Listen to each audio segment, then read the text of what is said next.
MindShift PowerPod. This is MindShift Power Podcast, the #1 critically acclaimed podcast where we have raw, unfiltered conversations that shape tomorrow.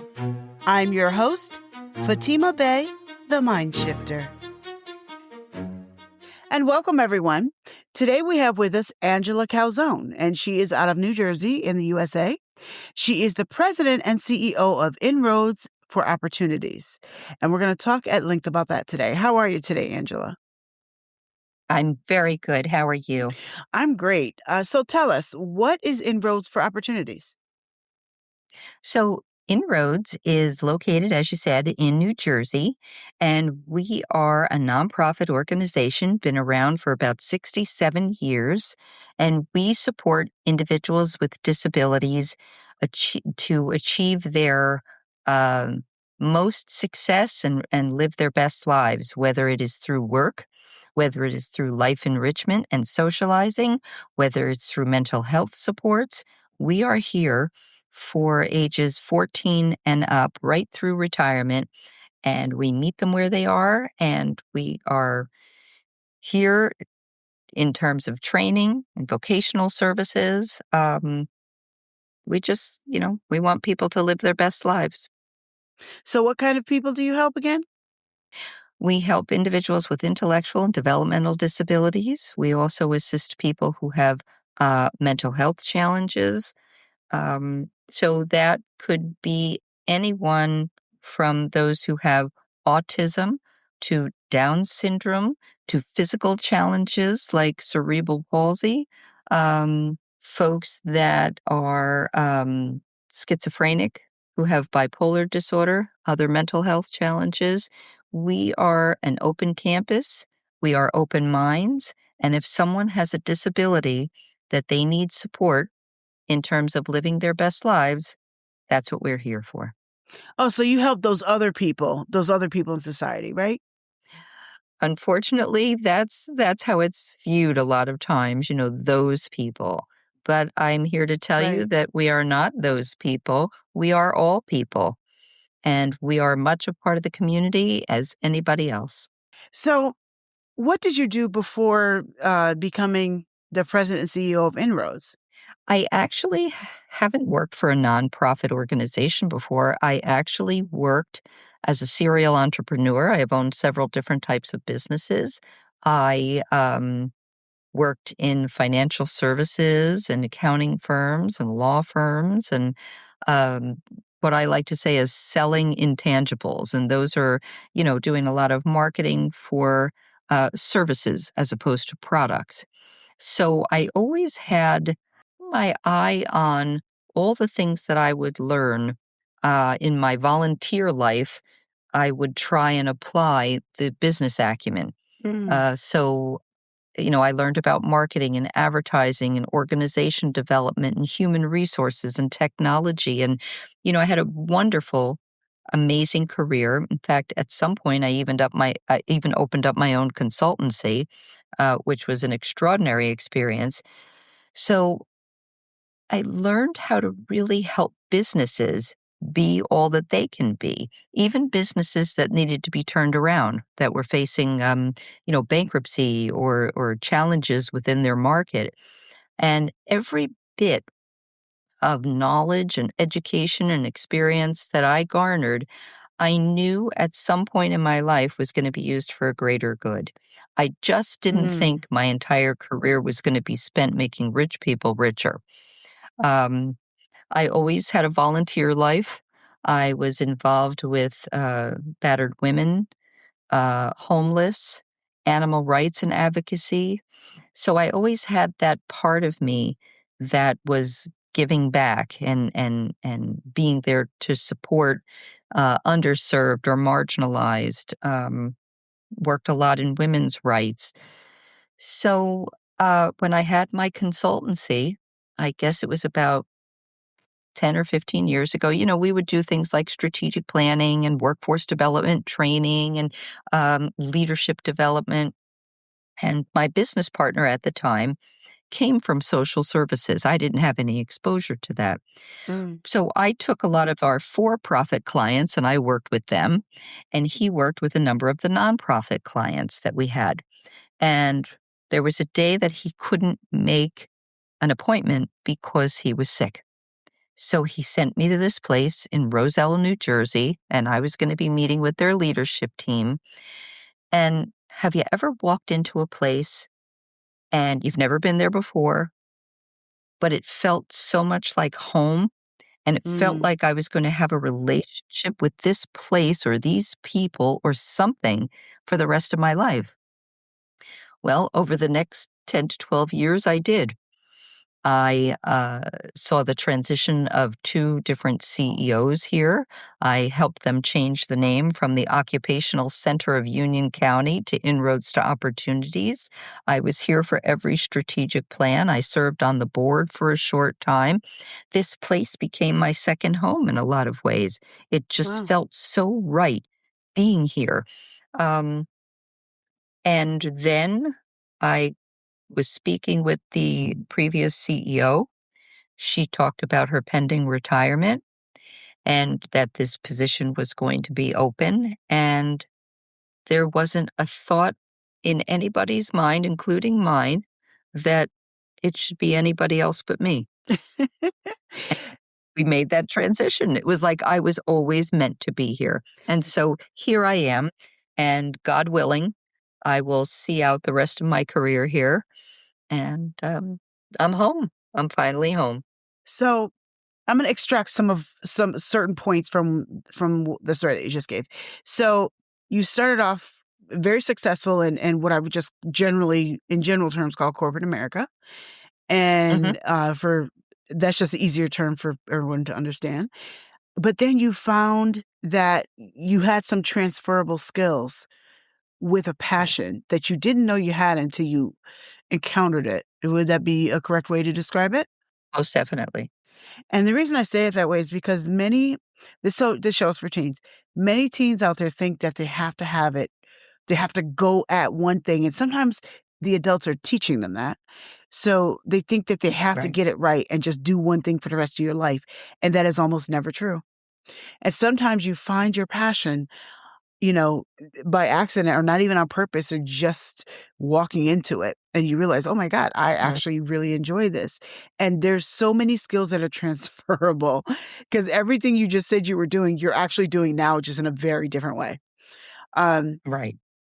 so let's talk about now. I very abruptly, intentionally said, "Oh, those other people," and obviously that's a very obnoxious and rude way to think of people, but that is a reality of how some people actually think when they think of people with disabilities. So, Right. what do you think society still gets wrong about the word disability? I think a few things. I think first, when we encounter anyone, I think the way our brains operate is we're surveying and summing that person up. And Yeah. we are looking at their differences and we are identifying the things about them that are not like us. So when you have an individual who has a disability, I think that's the first thing that comes to mind is that they are so different from us. Yeah. Um, and then all of those biases and prejudices and preconceived notions just sort of come to bear. Those are all the things that we've just sort of systemically learned from society Mhm. about those people. Um, and I think that really sort of hurts the fact that we are all an integrated community, but we still, after all this time and all this talk, still don't see each other like that, Yes. Let me ask and you that's un I wanna ask you a very particular question because I think this is something Mhm. people still don't get. So a person has a mental disability. They're autistic or one of the other categories where we just consider them with a mental processing disability. Does that mean that that person still doesn't have feelings, Mhm. that they can't still be sarcastic or be a smart aleck or have hurt feelings just like the rest of us? Right, absolutely right. No, that doesn't preclude them from anything human. You know, we force the language in our education of people that we are people with disabilities, and the emphasis is not on the disability; it's on the fact that we are people with Yes. disabilities. Yes. Just like we are people who have blonde hair, we are people who are African American, we are people who identify as male. So we are people first. And that's, I think, what is at the point that gets missed the most is by being a person, by being people with, right? We still have all of those attributes and characteristics of a human being. We have feelings, we have emotions, we have likes and dislikes, we have desires and dreams and goals. And we all go about achieving those desires and dreams and goals differently. We all go about engaging in relationships differently.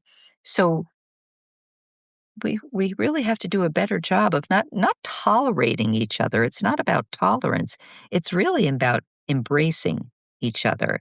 Because as people with blonde hair, as people with brown eyes, as people with schizophrenia, we all have something to contribute. We just happen to have these specific characteristics, these specific challenges, maybe a physical disability, maybe a mental disability, maybe a learning or processing disability.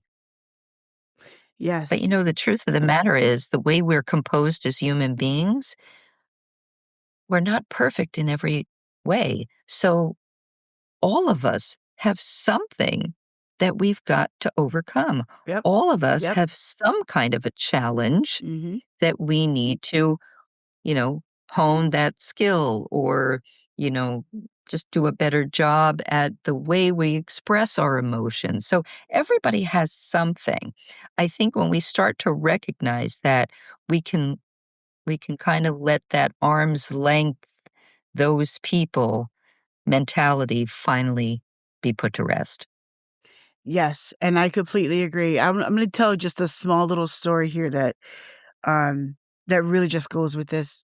So I've taught sewing. I used to teach sewing, and there was this, and I would do private lessons. And there was this one woman. She calls herself mentally retarded because that is what she grew up being called because she was older. That's not the word we use now, but that, and I don't know Right. what her diagnosis was. I never asked, but she would. It's hard to teach someone like that sewing. I have zero training on working with people with disabilities at all, but I do not care. I'll work with you, Right. whatever. I've always been that way. So at my old job, they used to give me anybody that was difficult, they would give them to me because they knew I could handle it.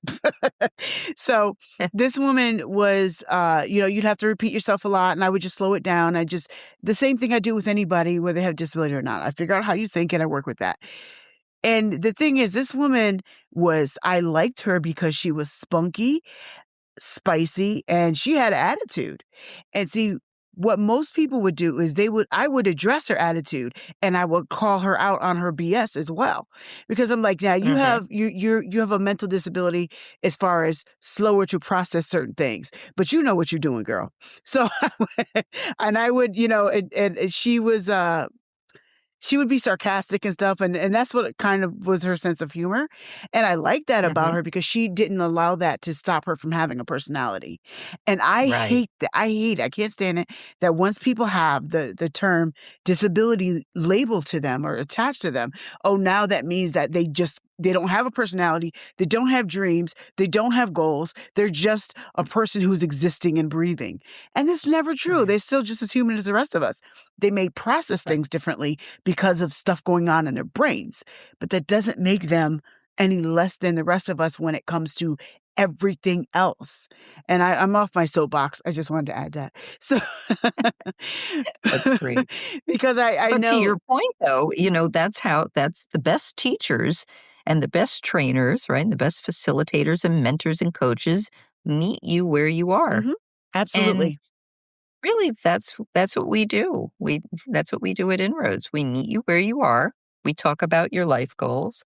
We talk about whether or not you want to be employed, if that's a part of your goal plan for your life. We talk about what kind of living you want to do. Do you want to live independently? Do you feel more secure living in a group environment? You know, we just want to be here to facilitate what your plan for your life is. And I love that. Now, when it comes to people with disabilities, the reason I keep talking about this mindset with people with disabilities is because it is, even though we've done, at least in the U.S., we've really come a long way with how we think of people with disabilities. But just because we've started on the road doesn't mean we've arrived yet. And I think that this conversation is still so absolutely necessary, because if we don't change our mindsets, then we're not really changing anything. So let me Right. ask you this. What is the invisible cost to communities, to workplaces, to humanity when people with disabilities are left out of the workforce? I think it's multifaceted. Hmm. I think just from the basics of a workforce that you are, as an employer or a business owner, you're missing out on a population that statistically has great loyalty and commitment to the workplace. Um, these are folks that are motivated and very desirous of being a part of a work community. And so as such, they often go above and beyond, to show their value, to show their participation and loyalty and commitment to a job and doing a job well. Um, and I think when people with disabilities or any marginalized population is overlooked in the workplace or not invited into an environment where we're doing work. um, I think it has an economic impact. I think it has a cultural impact as well, because missing out on a certain population because there's a disability, it ends up costing the workplace in terms of ideation, creativity. Um, Hmm. I just, it's sort of endless. The things that you miss out when you don't give a person or a group of people an opportunity to have a seat at the table. Um, there's a whole lot of conversation that doesn't take place. There's a whole lot of creativity that's missed, a whole lot of Hmm. productivity that your business won't realize. So, um, I think it behooves business owners and hiring managers to consider this population. I want to add on top of that, variety is the spice of life. I know we've all heard that, but it really is actually true. And the key thing that you just said, we miss out on conversations we could have had. Everybody comes in seeing something you don't. Period. Right. Period. Including people with disabilities. They see and notice things that the rest of us maybe aren't seeing because we're looking at other stuff. Just the same way a short Right. person sees stuff that a tall person doesn't. you know, Different viewpoints. Right. And Right. and no matter what category you put somebody in or where they're from, they're always going to see something you don't. And I Right. to me that's what I think of when I think of the biggest value is you don't know what you're actually missing that they may point out that you need to see because you don't see Mhm. everything. None of us do. Um Right. Let me ask you this. So, if we were to change, what let me ask you this. What does the world look like if we were to go ahead and upgrade our thinking to see people with disabilities as more than just that label, but see them as people and see what they can bring to the table versus what they don't? How would that change our society and our schools, our workplaces, the culture itself? What would that look like? Right. I think it starts with, we'd see a lot more compassion. I think Mm, we would see a lot more peace, a lot more intelligent and meaningful conversations that would be taking place. Um, Empathy, sympathy. Um, I think it would be a gentle, wonderful world. Starting right within families, starting with young people in school. I think we would eliminate bullying because bullying is based on fear of differences. I think that has been researched to ad nausea. And bullying typically you're picking on someone who is different from you, and it's usually because you fear that person, or you can't seem to tolerate the difference, or you see something in them that you know about in yourself that you really dislike about yourself. So I think if we were to learn how to embrace our similarities and our differences, regardless of what the exterior looks like, regardless of how well we see or hear, regardless of what, um, you know, how slow we speak, how quickly we speak, or how quickly we learn. If we can set all of that aside and just appreciate what each person brings to the table, because there's plenty that each person brings to the table regardless, um, I think we would be living really almost nirvana. It would be heaven on earth. I completely agree with what you're saying in that it kind of goes back to what I was just saying before. If when you, I want to point out one thing that you said about the deep conversations. That's not the way you said it, but that's the way I'm wording it right now. The deeper, more intelligent conversations that we're not having are causing more problems than they would solve. Mhm. And you know, go back, listeners, and hear what I said twice because I worded it that way on purpose. When we don't have those deep conversations, there's bigger problems that are not being solved. And the other key thing I think is patience. We don't like patience because we have to Right. wait for it. But patience, when we work with people that are different than us, patience is something that is developed and strengthened. And patience is what wise people use to get ahead in life. It's Right. one of the tools of a wise person is patience. And when we just want everything quick and we don't want to work with anybody, we don't want to take the time when we have to explain something slower because someone's um their mental development is slower, so you have to explain it differently. That requires patience. And sometimes I know I've watched people work with people with disabilities of all kinds and communities. And Angela, I know you can speak to this.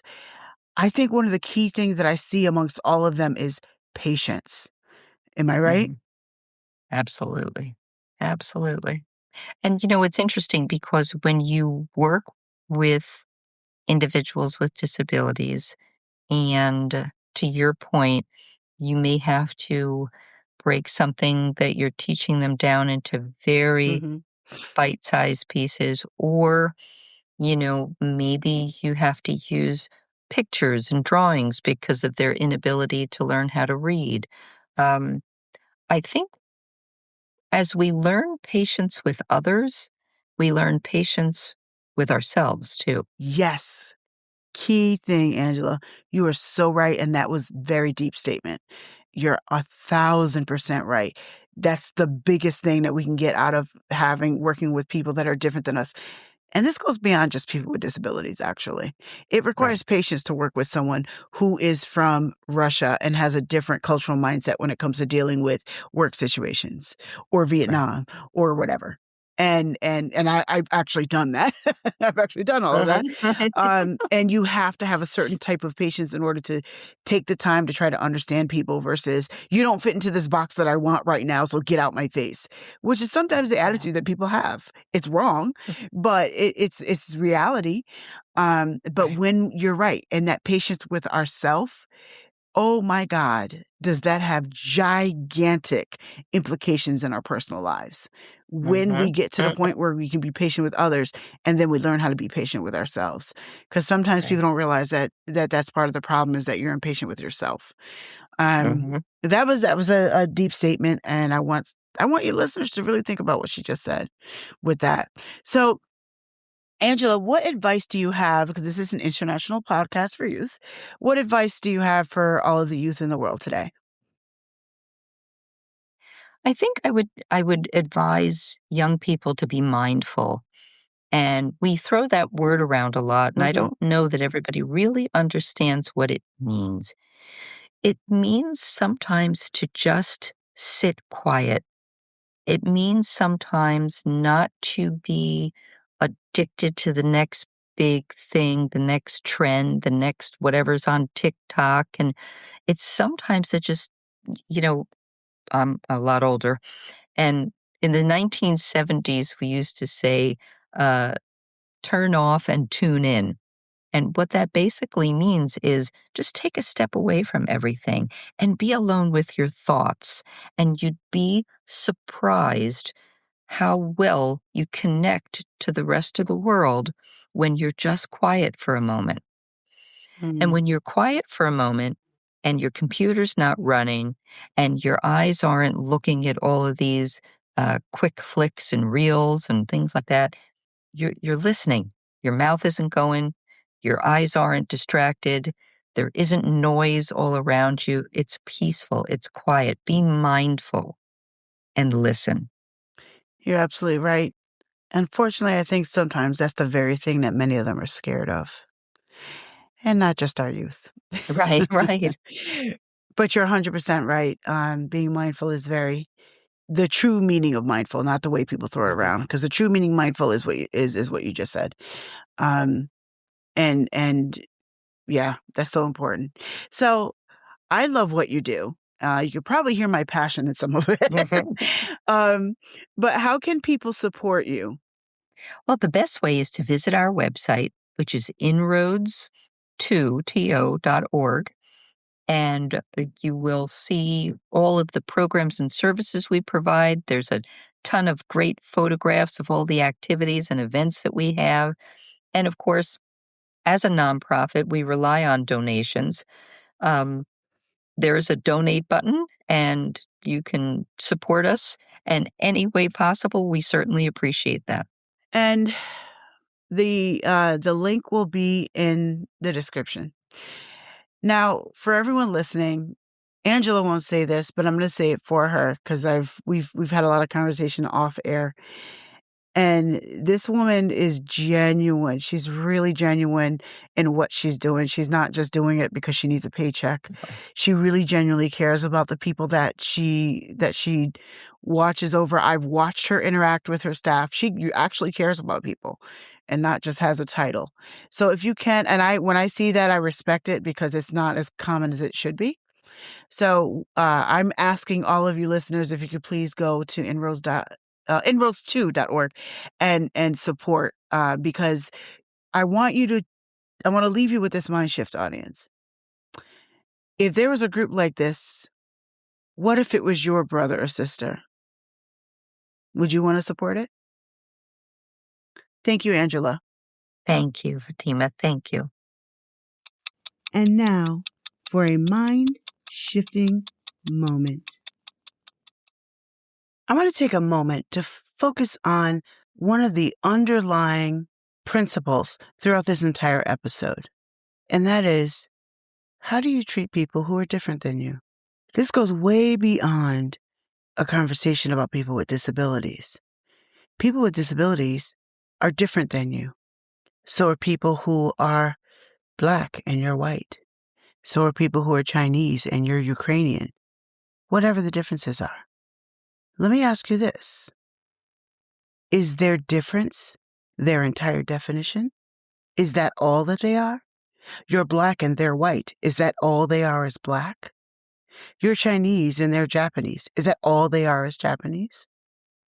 Whatever your differences are, I want you to flip the switch.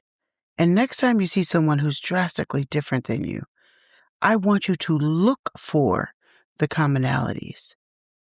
Take your focus from what's different to what's shared. Just think about it. You've been listening to MindShift Power Podcast. For complete show notes on this episode and to join our global movement, find us at fatimabay.com. Until next time, always remember, there's power in shifting your thinking. Oh.